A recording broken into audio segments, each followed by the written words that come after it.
This week on the show, it's our NFL Draft preview with Phil Perry of NBC Sports Boston. We touch in with the Bruins and Celtics during their playoff runs, and what's going on with the Boston Red Sox. Is it time to be concerned? All that and more coming up. Calling It starts right now.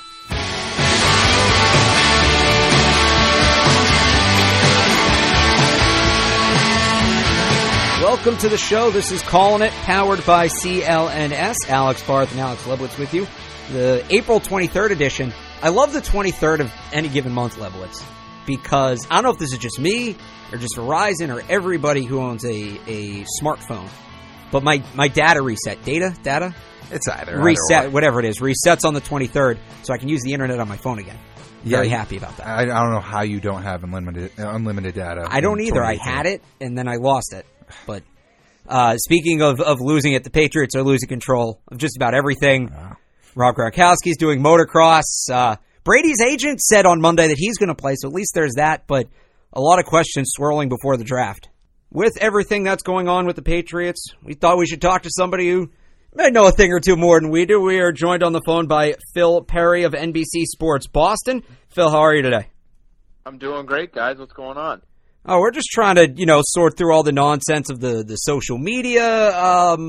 What would the term be? Motocross? Passive aggressiveness, the motocross, press conferences, all of it. Given everything that's happened with Rob Gronkowski in the last 24 hours, the Patriots had the article on their website about his press conference not being a good look. He made some comments as well. Your colleague Mike Giardi sent out a tweet that he thinks Rob Gronkowski is going to be traded. Is this the beginning of the end of Rob Gronkowski in New England? Listen, I would say this. Before I walked into that press conference on Saturday, I would have put the odds on Rob Gronkowski being traded at not 0, but still less than 10, maybe 5%. Walking out of that press conference, those percentages increased significantly. I still don't think it's greater than 50%, but I would say it's probably, for me, this is just me speaking personally, I don't know, 25%. I think there's a chance here, because to me that was as open a show of disrespect to the team as we've seen in a long time here in New England. That sort of thing just does not happen with this team. This is a team where we praise players up and down for showing up to work early, for winning the parking spot, and this kind of thing, which is on the complete opposite end of the spectrum, with a guy who's been a captain for the last 2 years and probably will be again if he's on the roster in 2018. That was surprising to me. I thought it was pretty disrespectful, and it's not to us. It's not to us as media members. Like that, who cares about that? It's to the guys that are showing up to work. It's to the coaching staff that probably was in the building. Whether they were there at the very moment Gronk was speaking or not, I don't know, but I would not be surprised if somebody was in there trying to figure out what they're going to do in the draft here later this week. And for him to treat that the way he did, and to not put to bed any of the rumors of any sort of friction, and very plainly saying he's not planning on showing up for optional workouts, even though he was kidding a second later, but saying, no, I'm not showing up. I have dirt biking to do. I just thought that was probably something that wouldn't be taken all that well inside the building. So you think retirement at this point is off the table? It's either he's here or he's traded? Oh yeah, I think he's planning on playing. I mean, he even let it slip at one point. Someone asked him, what do you have to say to your fans? And his response was essentially, I'm going to be a freak-a-leak when I come back. And so, I think he is planning on coming back. We know he is working out, even if it's not with the team. And so I do believe he's gonna continue to play. It's just a question of where and for how much. So do you think that he would accept a trade? Because it seems like right now he's not asking for it, but he's definitely either open to that or parting ways with the Patriots. I've thought that maybe he's contemplating retirement, and there's leverage there because it's either Patriots or retirement. Do you think that he would accept a trade if that was executed?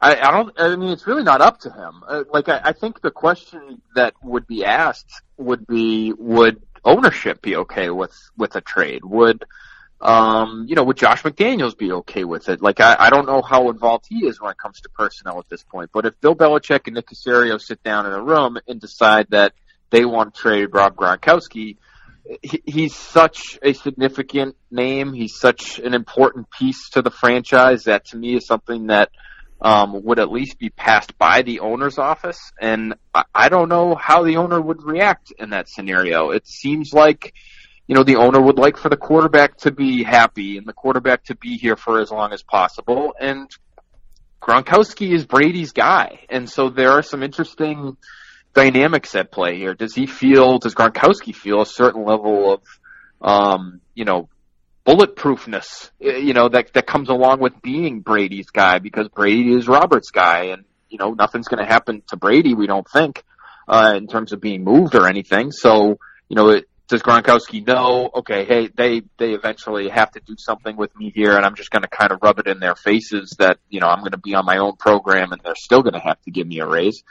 I don't know. But I wouldn't be shocked if he would be okay with a trade too, because if he goes somewhere, guys, that they're willing to pay him what he's worth, which if you look at the market for tight ends, like, he's still not at the top of that market. So, okay, you could say he at least deserves to be at the top of that market, but he deserves, really, if you look at it objectively, to reset the tight end market, because you have receivers like Sammy Watkins making $16 million a year, and there's just no argument for players like that being more important than Rob Gronkowski. So if there's a team out there that's willing to trade for him and pay him what he's worth, I'm sure he would at least contemplate that scenario. So we've had Danny Amendola speak candidly about, his view on Bill Belichick and the Patriots. We've had Tom Brady be somewhat passive-aggressive this entire offseason, somewhat subliminal, you could say, and obviously this with Rob Gronkowski. My question is, can Bill change in the way he manages his players? We've seen him evolve as a coach in regard to game planning. Do you see him ever admitting that maybe he's been a little bit too tough for today's game and evolving when it comes to that department? I think he has evolved a little bit, as crazy as that might sound. And, you talk to some players that have played for him over the years, whether it's Gerard Mayo or Troy Brown, who, obviously knew Belichick as a young coach, and he has changed. It really isn't quite as hard as it used to be, in all honesty. Certainly when it comes to practices and whatever, and that's CBA related, there's only so much they can do there. But I think when it comes to some of the pressure inside the building and the atmosphere, it's just not the same. And so I think he has moved a little bit. Has he moved enough for these guys to, really enjoy playing here? Is that ever going to be the case in New England? I don't think so. I think, the reason Belichick likes to have the culture that he has had for so many years is because it fosters responsibility. It fosters dependability in some ways. And for him, if guys are afraid of losing their jobs, if guys are worried that if they're not on their toes at every minute of every day,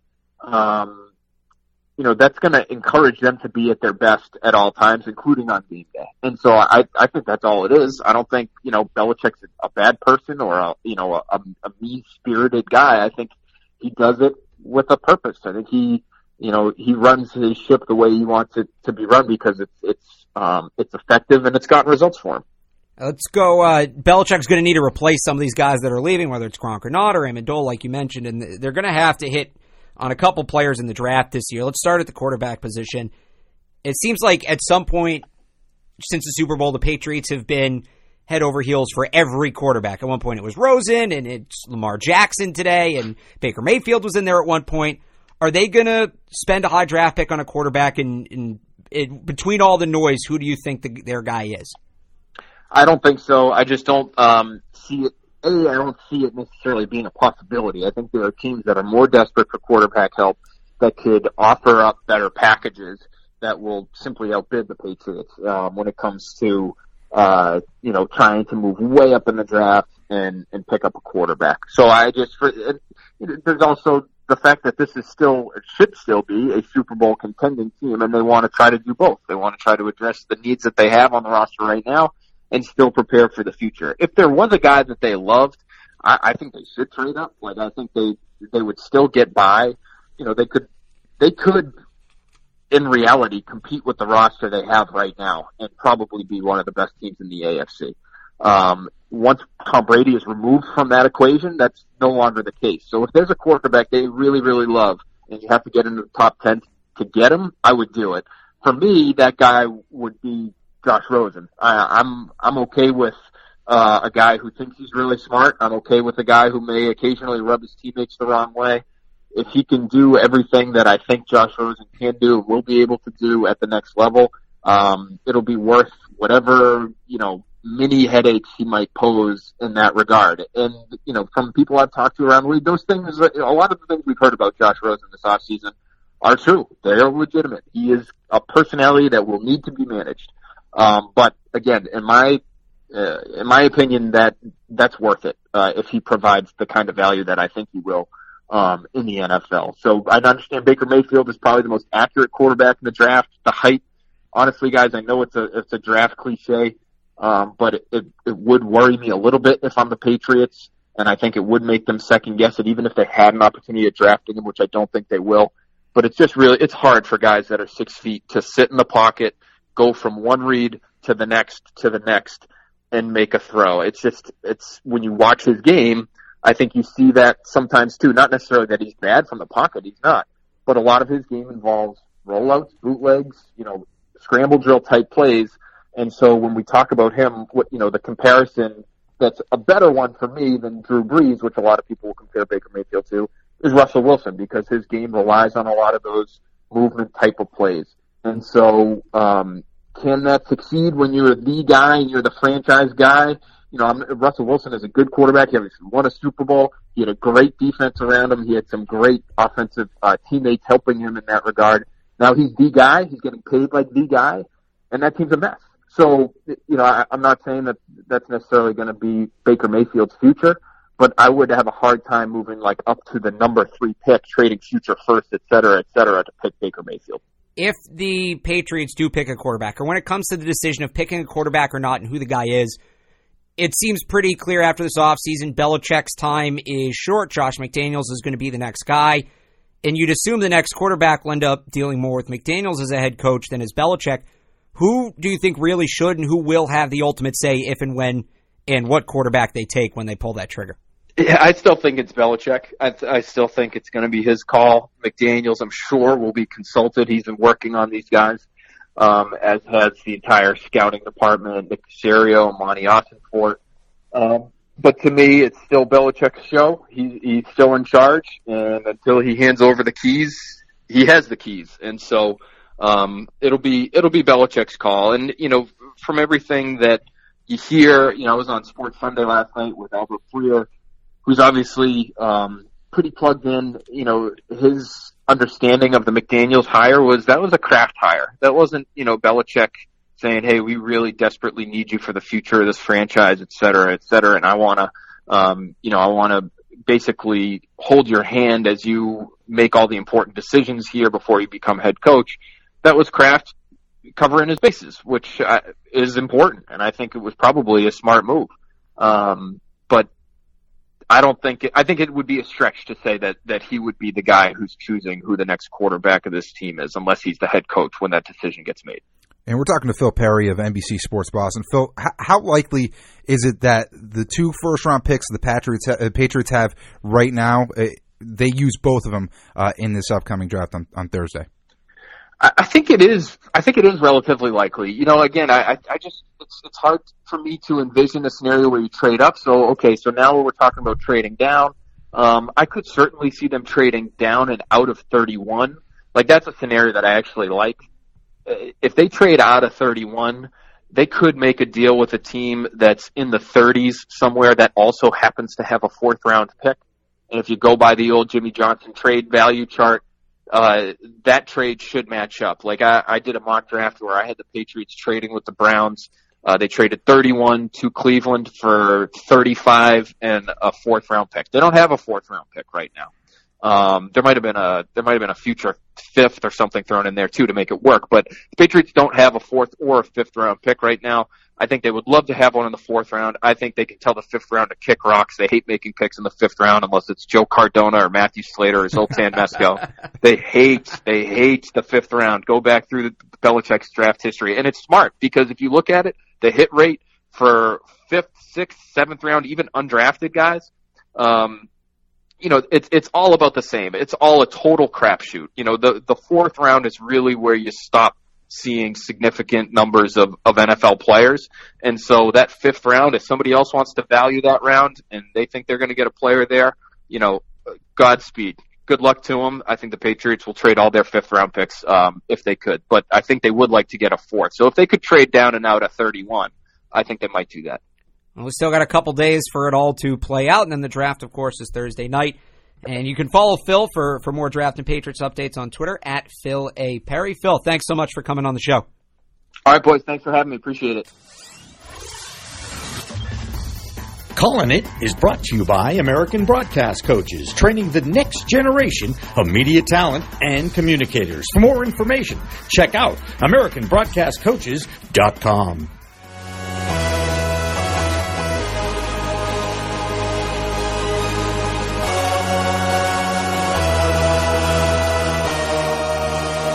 Welcome back to Calling It. Well, all the Patriots nonsense is going on. I keep using that phrase, Lebowitz, nonsense. I think because that's what it is. Oh, absolutely. It's turned into a circus. It's every single day something new has come out, and it just has become a part of the off season. It's what we have to deal with at this point. I never thought I'd need a distraction from the Patriots. Honestly, yeah. Celtics have been a good one. For the most part. Distracting as in entertaining. As a good team, they're tied 2-2 with the Milwaukee Bucks. I had the Bucks in 6 going into this. So I think if you have the best player on the floor, more often than not in the NBA, you win. The Bucks have the best player on the floor. With Kyrie Irving out, it's Giannis. I think it might be Giannis regardless. He's such a talent. It's obvious he can't do it by himself. And he might not be at the level that Kyrie's at. You have a veteran guy. He might not be as skilled, but he can get the job done maybe more effectively than someone younger who might be a little bit more talented. Still, the Bucks are just a better team right now on paper than the Celtics. Doesn't mean we haven't seen stuff that's been very. I mean, the Celtics had a blowout win in this series. Yeah. It's been one close Celtics win, one close Celtics win, one close Bucks win, right, and then a blowout each way.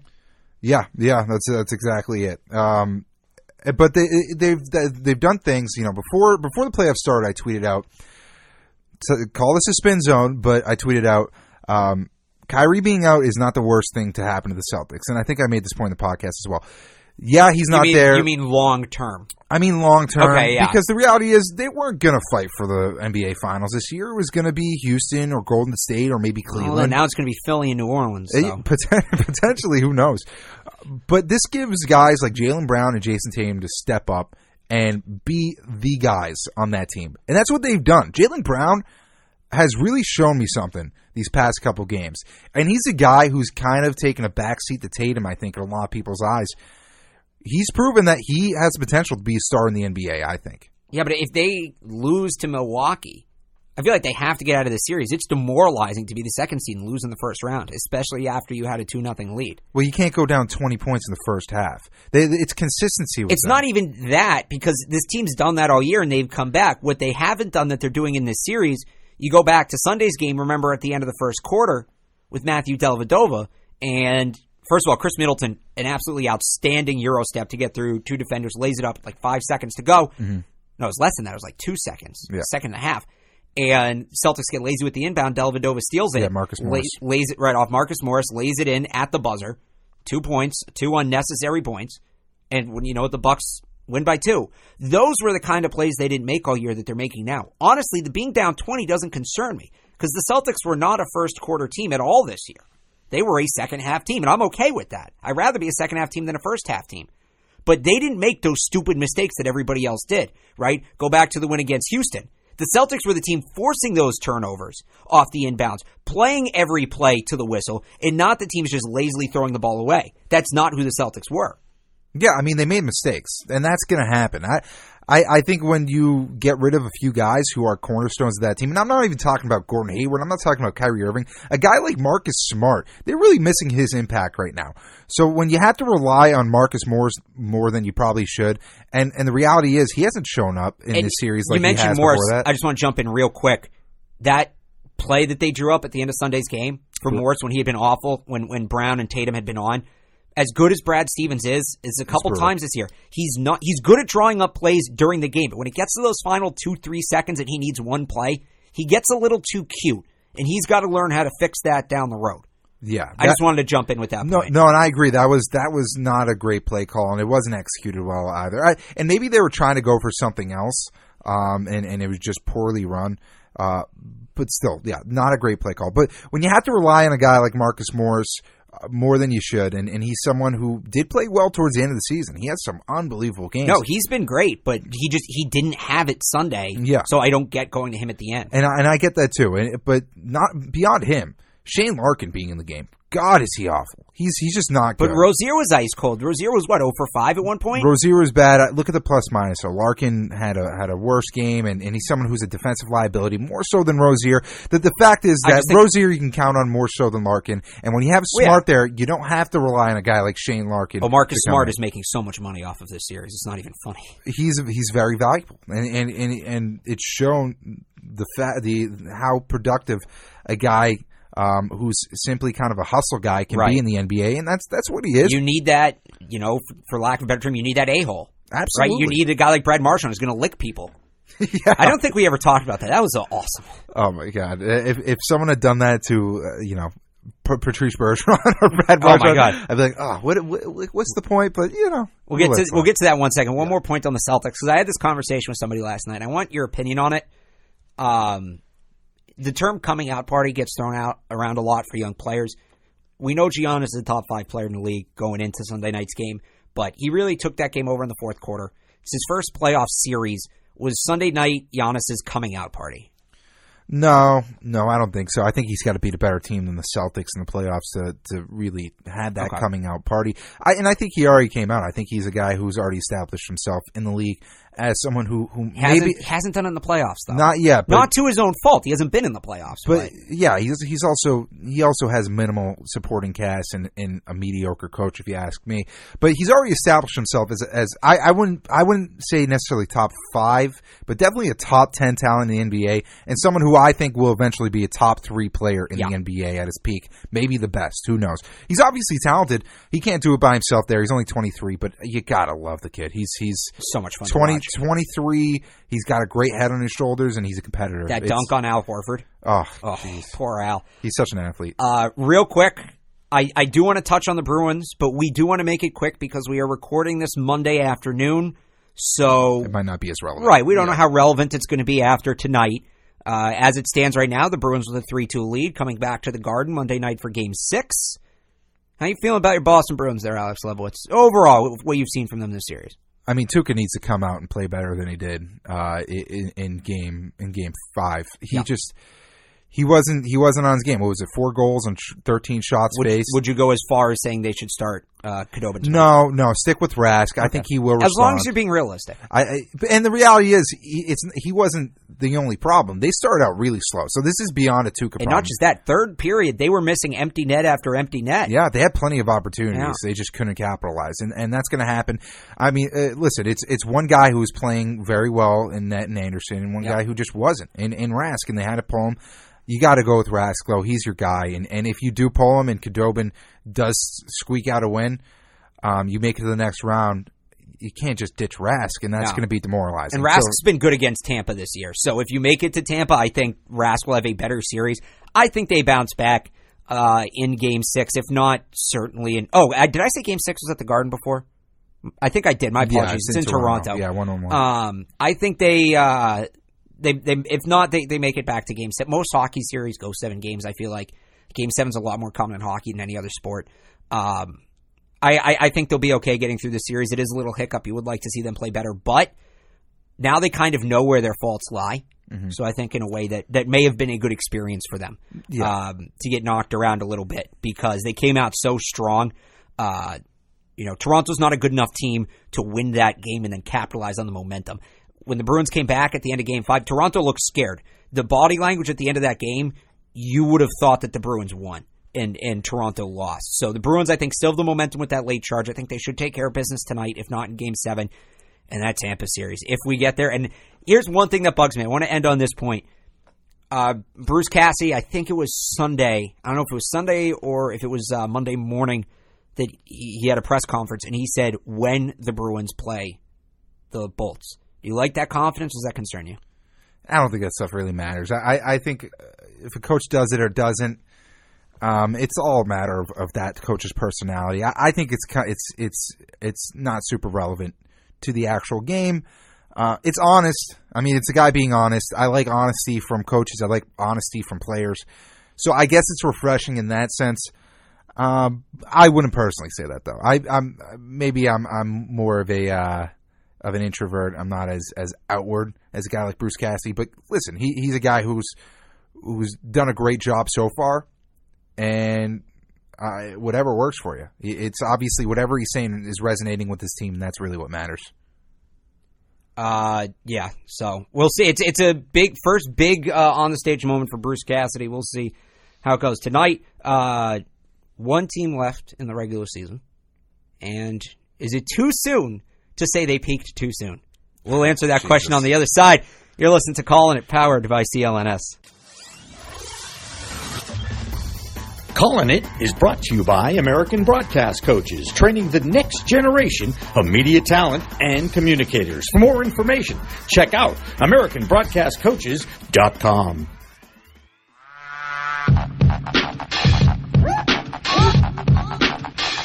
Man, I don't know. I'm just trying to have fun with it. Everybody's like, yo, man. Did they peak too soon? Alex Barth, Alex Lebowitz. This is the Call in the Podcast. Red Sox have lost back-to-back games for the first time this year. They get no hit Saturday night. And then Sunday, David Price gives up the home run in the 8th. Is it too soon to say the Red Sox peaked too soon, Alex Lebowitz? We knew the offense wasn't going to continue this torrid pace all year. And I said this last week, when I was afraid when they leveled off, it wasn't just going to be leveling off. They were going to really drop off. And it's been 2 games, but I think people are coming back down to earth. I wonder how long this is going to last.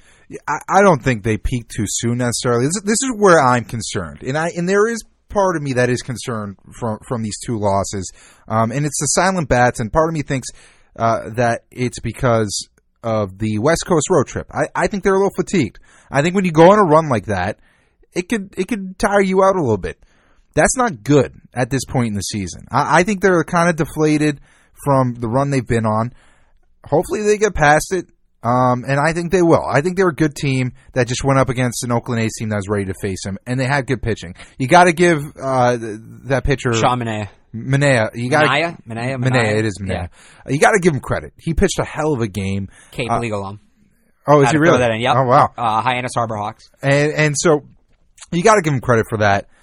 I'm not worried about the Red Sox. So they have a talented roster. Their pitching has still been pitching very well. Even with that 3-run home run that Price gave up, he was in the 8th inning. Probably could have pulled him. But overall, not that big of a concern for me. I think they're fine. I just think it's 2 games they lost. Do you fault Alex Cora at all for the loss on Sunday? Should David Price have been out of that game? I think he probably should have been out of that game. I think that's the first move I can really point to and say, or maybe the second or third that I can say, yeah, maybe probably should have pulled him there. And that's what happens when you get caught up in the statistics. We want him to get the win. We want to get to the bottom or the top of the 9th and see if we can take the lead, give him that W. At that point, just get him out of there. Try to keep the ball game tied going into that top of the 9th inning. Instead, he got greedy, wanted to go for the win, and he got a guy in Price who, as much crap as he gets, he is a competitor. Probably does want to stay out there to complete the 8th inning. Most pitchers would. Probably should have taken him out, though. They've been so overly cautious with their pitchers this year, right? Chris Sale just went over 100 pitches for the first time on Saturday, and we saw he struggled in that game. I think, and look, if Cora wants to be overly cautious with the pitchers and kind of cap them under 100, I don't necessarily agree with that, but I'm okay with it. I understand why he's doing it. I don't have a problem with it. But you can't go from that to throwing a guy 8 innings. There needs to be a build-up. But his pitch count was below 100. It's about I know it's about the pitch count, but I think in a mental way it's about the innings too, because it's how many times you're going back into the dugout, back out, how many times you're warming up in between. There is, I think, a mental aspect to it as well. And at the very least, if you're putting the guy back out there in the 8th, have the bullpen ready, right? Maybe once 2 guys get on, you say, okay, we're going. And maybe they don't have that guy, and that's a bigger problem, and we've talked about that. And Tyler Thornburg may end up being a real person and coming back to pitch soon, so he could be that guy. But I just think with Cord, look, if he wants to be conservative with the pitchers, that's fine. If he wants to kind of stretch them out and let them pad the stats, that's fine. Just don't jump from one to the other back and forth, because that's sort of what John Farrell did. I think it's a transitioning period, and you will see guys start to bump their pitch count up. But when you have a guy in Chris Sale who struggles in October, or at least in his first playoff ever, and towards the end of the season he's known to fall off, yeah, you got to keep the pitch count and down. I'm fine with that, but then do it consistently. Yeah, and I get that. I think we have to wait and see if he is inconsistent with it. I would be up for keeping him around 95 pitches, through May. Honestly, look, if he's getting you 6 strong innings, that's good. If he can get you 6 innings and put you in position for the win, that's all I need from him. And a lot of it comes down to the bullpen. If Heath Hembry can solidify a spot in that bullpen and actually be reliable night in, night out, which he has been in the past. We really haven't seen them in big spots this year, I think, is part of the problem. He hasn't had to use the bullpen. Yeah, they've been blowing teams out. Right? It's been Brian Johnson for 3 innings at a time, Hector Velazquez for 3 innings at a time in these blowouts. And how about this with the Red Sox? Right, the wins this year have been spectacular. Mm-hmm. You had the walk-off on opening day. You had they put up 15 runs, twice already? Yeah. But the losses, 6-run 8th inning on opening day, below 4-run lead. You have the game they lost to the Yankees with the massive brawl. They got no hit, and then David Price pitches well through 7 1/3 and gives up a bomb in the 8th inning. The losses are almost more spectacular than the wins. And I will say this, win or lose, the Red Sox have been the best team for baseball in the MLB, because I don't remember the last time I was this excited to sit down. I find myself having to watch the Red Sox every night because I know I'm going to get an exciting product no matter what. I was watching them over the Bruins the other night. I mean, I was watching both, but I had the Red Sox on the TV and the Bruins on my laptop. I had the Red Sox as the preference, and maybe that's because there was a no-hitter going on. But I feel like I've done that more than once this year. Well, what that tells you, the fact that they're always spectacular games, they're always in the game. Every game they lost, they've been in. Even the no-hitter, they had a chance in the 9th. Absolutely. So you look at that means they're a competitive ball club. And I think that's what you want to look for, a team that, come late in the game. This team's got cojones this year. They've got some fight. Yeah, because they have a manager who doesn't have the personality of Potato. They have Alex Cora, who is actually someone who seems honest. He doesn't give these non-answers to the media using, these words that are just completely unnecessary. He's not the ownership's mouthpiece. Exactly. And I don't even think Farrell was. I think they were bugged by him too. I just think he's an honest guy who relates to his players more Cora. so than Cora is an honest guy who relates to his players, and definitely the fact that he's Puerto Rican and he's a Spanish speaking guy. I think that's been big. That's huge. Especially Hanley. I think that's really helped Hanley. Devers. Hanley on Twitter trying to be the new Jared Carrabis with his tweets after every win is hilarious. And then the Reds, meanwhile, they hired John Farrell's special assistant, and they fired their manager before May. So, yeah, where they started like 2-15, something like that. I think they have like 2-3 wins right now. The antithesis of the Red Sox. And antithesis means opposite, right? I think so. I think I'm thinking of that word. And Farrell knows his stuff. The guy was the head of scouting for the Indians. He's been in every ball club. Farrell's knowledge of the game is not his problem. It's his personality. It's everything and his game management skills. Like, I think he can evaluate talent, but I don't think he can relate to players quite as well. Well, it's going to be a fun year for the Red Sox. It will for sure. They've built this nice lead. The magic number is like 140, I think, right now. So I honestly think this April may have been enough to clinch him a playoff spot. I mean, it's huge when you start out 17-3 in a season. Right. It's 17-4, whatever it is. And again, the Celtics had this hot start, and look where we're at with them. So. Yeah, and the playoffs is a new season, so you never know what can happen come then. Maybe the pitching doesn't show up again. Maybe. We'll see. We will see. That's a long way down the road, though. Yeah. We've got a lot to talk about before then. We'll get to more stuff next week. We will have our draft recap, which I am excited for. What else next week? Baseball? Basketball? Hockey. Basketball. We're heading towards May. It's going to be May. It's going to be May. Yeah. We're hitting. You've almost done a year's worth of shows. Yeah. And you're still here. Oh, wow. Kudos. Wow. Owen Wilson. All right, we'll have to do We'll have to do something fun for that. So make sure you check. That'll be in a couple weeks. Make sure you check that out. So yeah, that's it for us this week. Lebowitz, that cover everything? I think so. All right, well, that'll do it for us. Follow the show on Twitter at Callin' It Podcast. Check us out online, clnsmedia.com. And follow CLNS on Twitter at CLNS Media. Enjoy the Bruins, enjoy the Celtics. Hopefully they're both on to round 2 next time we do a show. Yeah, talk to you next time. Bye.